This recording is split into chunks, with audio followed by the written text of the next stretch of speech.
I actually don't know what to show for this.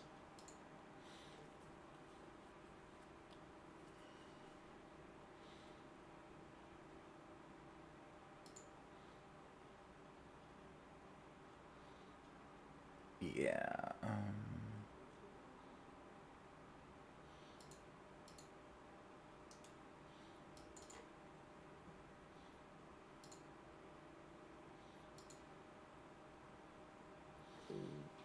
Is I gonna get this? Okay, so there are plenty of things to cover. Um, no shortage of people saying stupid things. Um, wait, why is that not?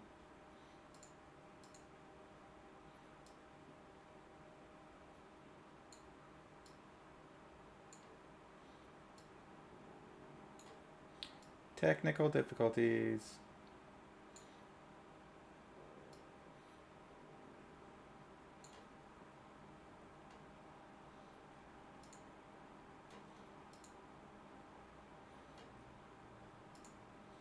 Okay, well, let's. That's not going to be very fun to watch, is it? All right, let's do this. You get to watch more. um, more Phoenix Point while I go over this. That seems a little counterintuitive, but there's nothing else to really look at. All right, so I kind of wanted to go over how I got to where I am politically, philosophically, um, just to kind of make a cohesive like or not platform, but like baseline, so that as you watch these videos, you can come to understand where this is all coming from. So I grew up very, very conservative. I grew up Mormon. Um, went to church every week. Um, believed all the stuff that I was told. Um, and the basic philosophy of like my personal philosophy at that time was everything happens for a reason. God has a plan for everybody, um, and you were saved for this particular time because uh, things are particularly difficult, and God knew that you were worthy to face these challenges. Um, and I believe that till I was about 16 or so. Um, and I'd always had questions, but the answers were always, "Oh, you can't fathom God's plan. He's an all-knowing being. You couldn't possibly wrap your head around that." Um, and the catalyst for my departure from this was a few things. First, my older brother got his girlfriend pregnant when he was in high school, um, and the people that I had known my entire life, because we lived in the same house since I was basically born, and again, I'd gone to church my entire life till that point. The people that I had known my whole life, that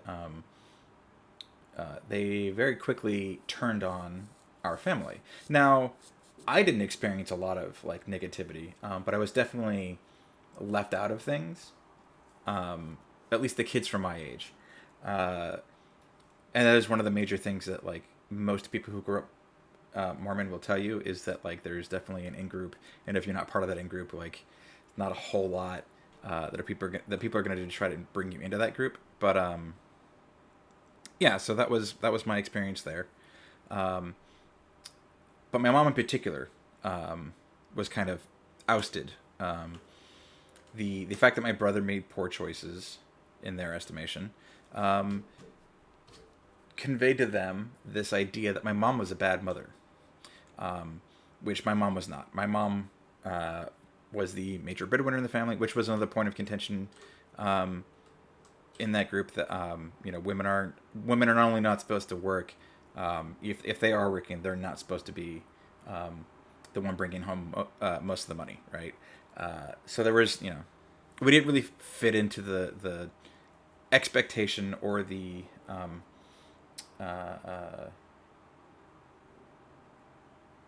desired mold.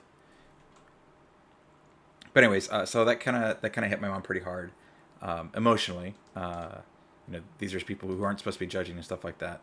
But the second thing was my younger brother came out to our family as gay when he was in high school, and we had the normal conservative Christian reaction that he was just making a choice, that we could convince him that this choice is wrong, so on and so forth.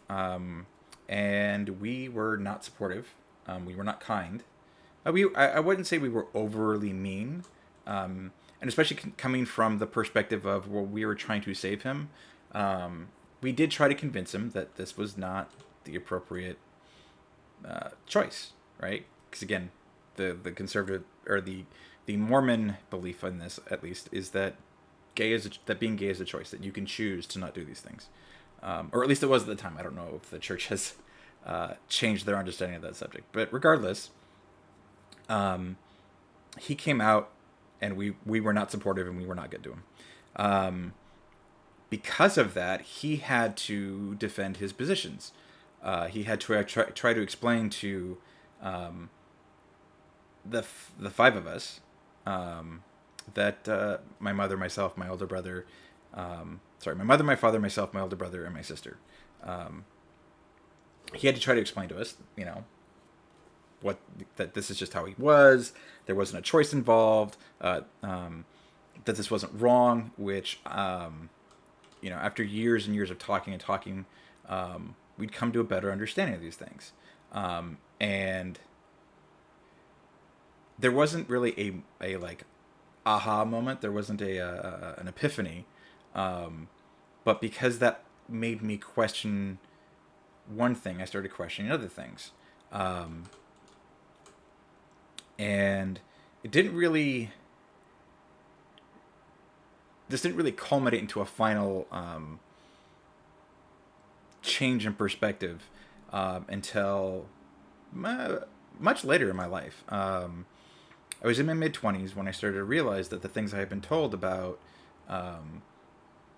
basically everything, weren't actually 100% accurate. That poor people were poor because they chose to be, that government is always bad, that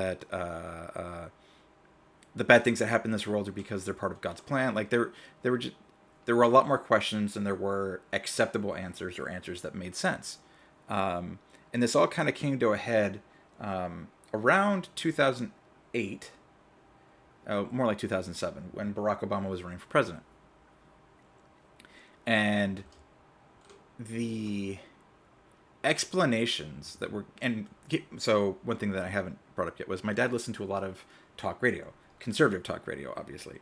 And so, he'd come home, and he'd always been very political my whole life. And I had, for most of my life, thought that politics were kind of stupid.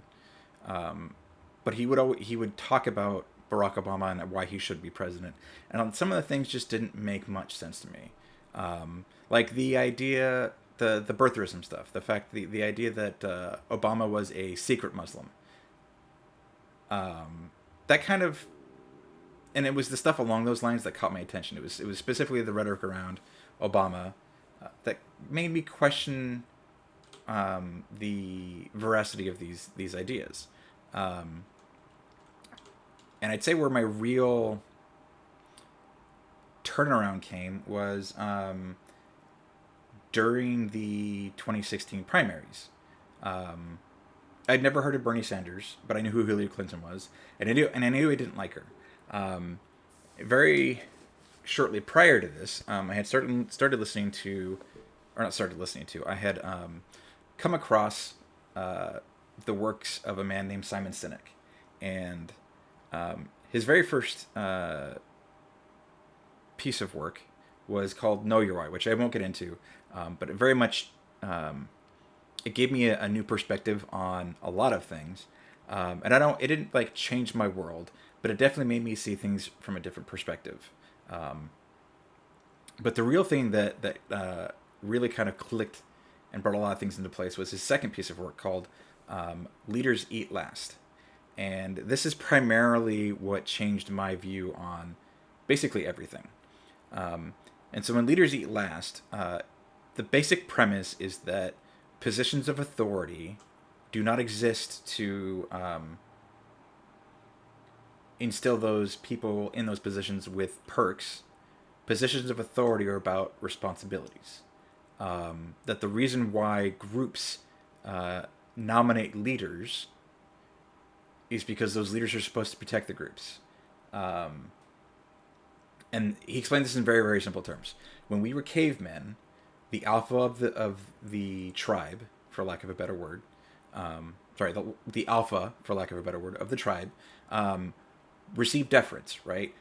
We gave them first choice of mate because we wanted to keep their genes in the gene pool, um, and we gave them first choice of meat, as he puts it, because if their job is to protect us, we need them well fed. Um, and this is an unspoken agreement, right? Um, Now, the reason why these things are important is because their job was to protect the group, the tribe, which means that they were quite likely to die. And that was the payment for accepting the deference. Um, and in the modern day, we have lost sight of that. So even when you look to, like, looking to the past, right? Um, Kings and lords and people in positions of authority in that time, even they were expected to step up and protect the group. Um, Kings literally fought in the armies that they commanded. Now, I don't want to get too far into that because there's a lot of nuance in that. That the kings didn't fight at the front, so on and so forth. And were the kings really there because they wanted to be there, or were they just there because you had to physically be there to command your soldiers, so on and so forth? I don't. But the point is that any group dynamic has certain things. Um, certain Any group has dynamics that exist that are unspoken, and those unspoken dynamics, one of which is that the person or people in charge of the group are expected to have the group's best interest in mind when they make decisions, and are expected to take on the responsibility of those decisions not panning out. This is why group projects always feel bad when no one requires that everyone participate and chip in, right? And this is why quote unquote leeches on the system are viewed so negatively. No one cares that you don't do anything with your own life. It's that you don't do anything with your own life, and they have to support you doing that. They have to, pay for those choices by you being a recipient of government subsidy, or not subsidies, government assistance, right? Because no one cares if you fail. They only care if you fail when it costs them. Um, but yeah, so I had listened to a lot of these presentations by Simon Sinek, and then and that made a lot of things click. And then I caught on to Bernie Sanders' primary campaign, and Bernie Sanders said a lot of things that no one else talked about that I had thought for most of my life, right? Why is it that we feel like these politicians aren't doing anything for us? Why is it that these people at the top of the system seem to not put anything into it? Why is it that so many people suffer when there's very clearly so much abundance within our system? Why is it that these structures seem to exist that keep people at the top and keep people at the bottom? And then the more information that I gleaned from listening to a number of people, the more this solidified my stances on these things. And it was shortly after the 2016 general election that I got really political, and not because I'm a political person, but what ended up catching my interest and entertained me while I worked was I started listening to a lot of different things. But what I ended up stumbling into was debates. Political debates on Twitch. Technically, I watched them on YouTube, but like these were Twitch debaters. And the reason I enjoyed that was prior to that, I had listened to presentations on different topics. I had listened to like TED Talks on things like UBI, on poverty, on world hunger, so on and so forth. And then I obviously had subscribed to a lot of the YouTube video essayists and listened to them talk about topics. But what I really enjoyed was listening to debate, because rather than one person presenting their arguments or their arguments tearing down somebody else's arguments, you got to listen to both people being able to respond in real time. And there are two primary people that I listen to at this time, and I will constantly bring them up because they will obviously have had a lot of influence on my ability to form argumentation. But the first one is Destiny, which if anyone is even watching me has likely either heard of or watches Destiny himself. The other one is Vosh, and ironically, Vosh used to be a member of Destiny's community, and I came across Vosh as a debater in a video Destiny had done where Vosh, or as he was known at the time, Irish Laddie, debated with Excuse-Me about communism. Now, I am not a communist. I'm not even a socialist. But it was kind of hard to argue with what Vosh was saying there. I agreed with the majority of what he was saying. And I do watch both of them, despite the fact that it seems that their communities are at odds with each other. And Vosh has a great disdain for Destiny, which has in turn... and Destiny doesn't like Vosh. But regardless, I appreciate both of their perspectives, along with some others. I listen to a lot of... listen to is the appropriate word. But my primary debate channel is actually Dylan Burns. Now, Dylan Burns himself doesn't do all the debates. As a matter of fact, most of what I watch in Dylan Burns is his Hippity podcast, in which he is not a debater. He only is a moderator. And there are other shows that do this too. But I like Dylan's approach to how he does it. I think Dylan does a good job moderating. I think he does a good job of staying out of the argumentation, despite the fact that he has his own opinions, his own strong opinions, considering he himself is also a debater. So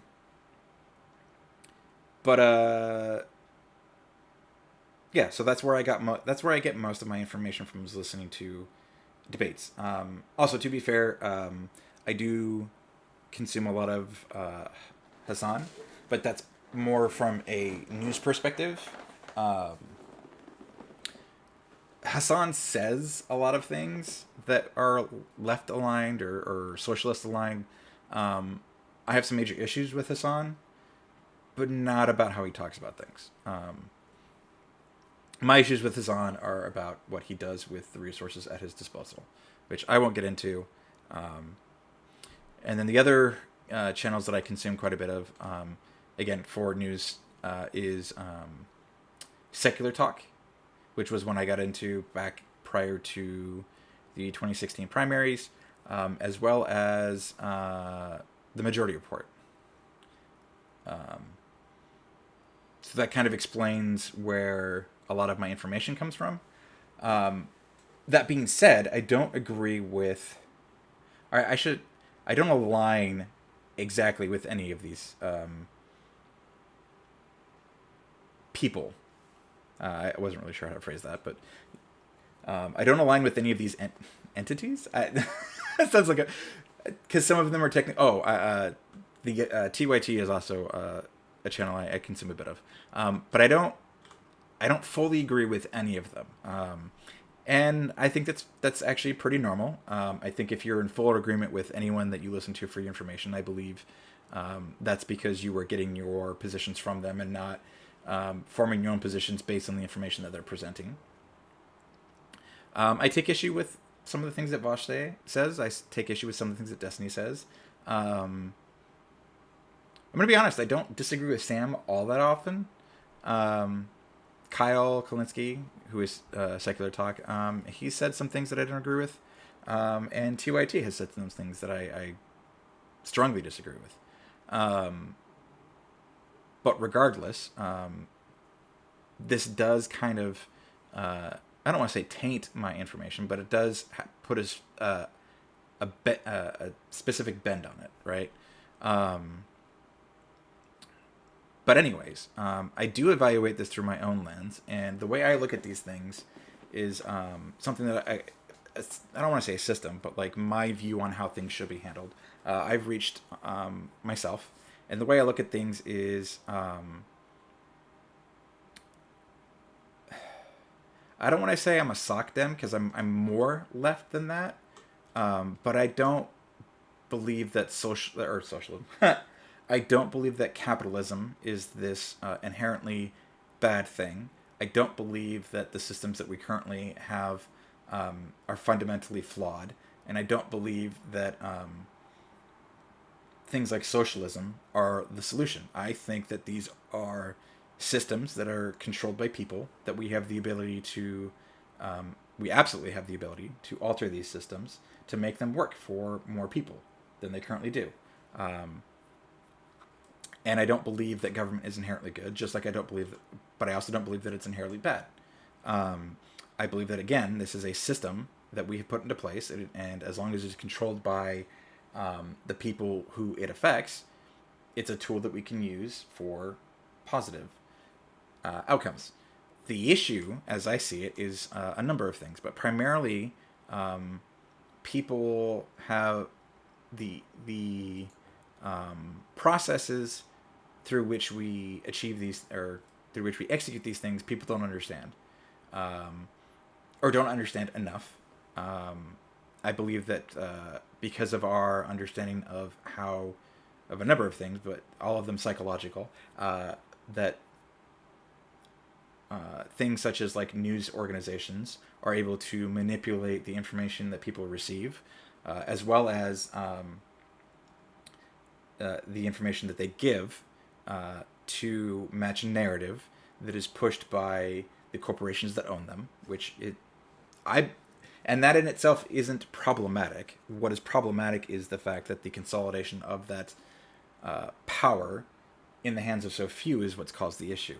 Because every group will have their own agendas, and pushing your agenda is not the issue.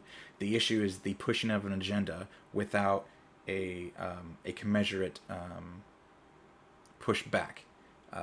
This is why echo chambers are bad. It's not bad to have these opinions. It's bad to have these opinions in an environment in which an opposing opinion does not exist to ground these views.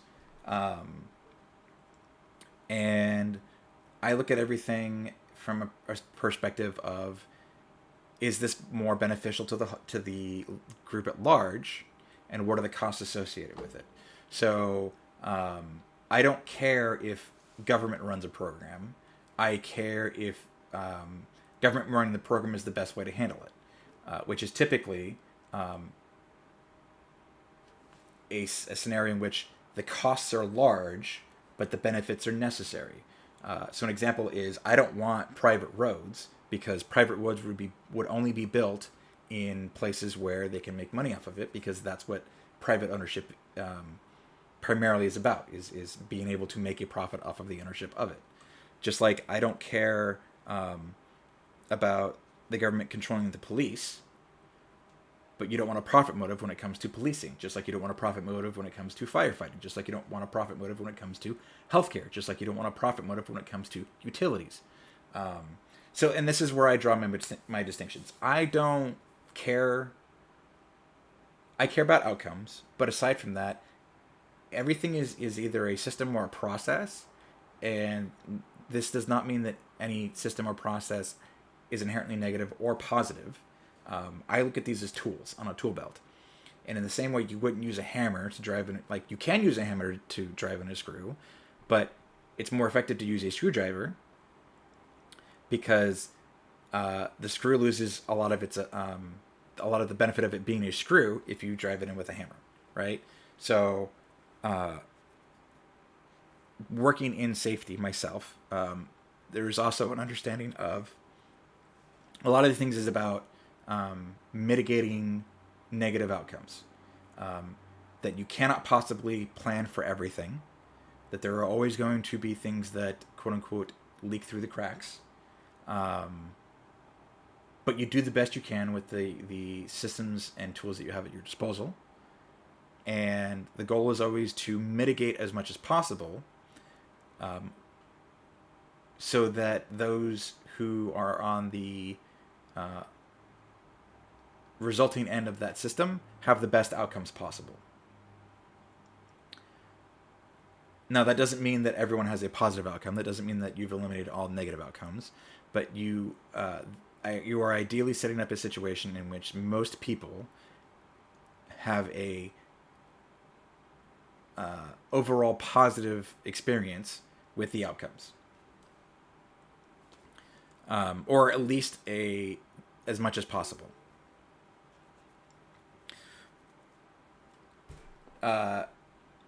Now, my personal mission, regardless of what my politics are, is I don't like the psychological manipulation that is being done with not just media, but a lot of the conversations that are being had these days. Now, again, a lot of this comes from my consumption of Twitch debates, but there's a lot of even just like news stations. So Tucker Carlson. Wow, why can't I say his name? Tucker Carlson is an excellent example of this. I just did a video on Tuesday about Tulsi Gabbard doing a lot of the same things. I don't like that our understanding of psychology, our understanding of how the human mind works, and of how people reach conclusions and how they make decisions, which like that is of interest to psychology, but this is a tool that is being used for bad outcomes. When a newscaster goes on TV and says a lot of words that make you feel a way that they want you to feel, but don't actually give you all of the information or even most of the information, that they cherry pick what they present, knowing that they can drive you in a direction with that cherry picked information, knowing that if they rile you up in the correct ways, or if they use the correct phrases that will shut down your thought processes, they can direct you where they want, like cattle. So I don't think that the majority of the issues that we face, not just politically, but even but in every sense, it's not manufactured consent, but it is absolutely a misuse of the science the science of psychology, of understanding people. And this is all done in the name of making profits. Companies that own broadcasting news have to make a profit. They do that through manipulating their viewership, in the same way that companies have to make a profit off of the shampoo that they sell you, or the toothpaste that they sell you, or the food that they sell you. And there's 100%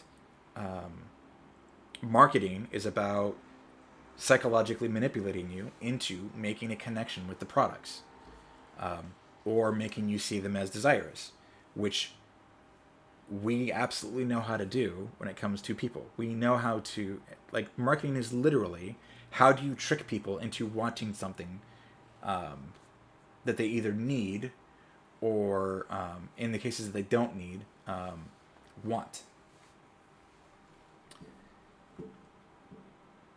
So this is why when I go over videos and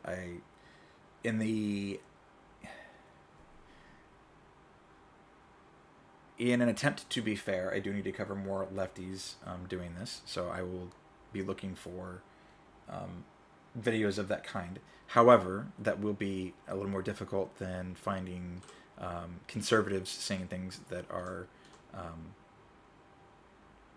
manipulative, because they do it equally. That's not to say that one side does this more than the other. But it's a little more difficult for me personally to catch them because of my own personal biases. So I do pay attention to what people say, but if someone's saying something that I agree with politically, I tend to not be as analytical of what they're saying to catch the things that are manipulative about what they're saying. So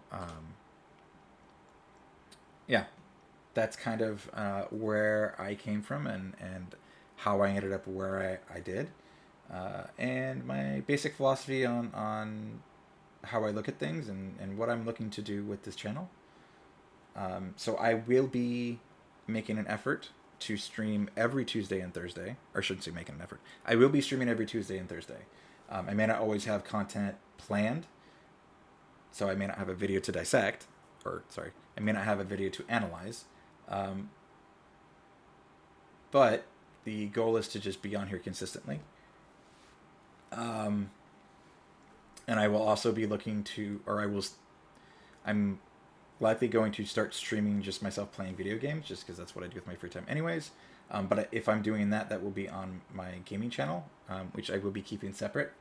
So if you are interested in watching me play something, feel free to let me know what it is you'd like to see. I'm not a very good gamer, in case you can't tell from how poorly I'm doing in Phoenix Point. But the upside to most of the games that I play is that there are lulls in periods which allow me to converse. And that's actually where I did most of my consumption of material, was playing games. So, yeah. Thanks for stopping by. I appreciate you listening, and I hope to see you next time.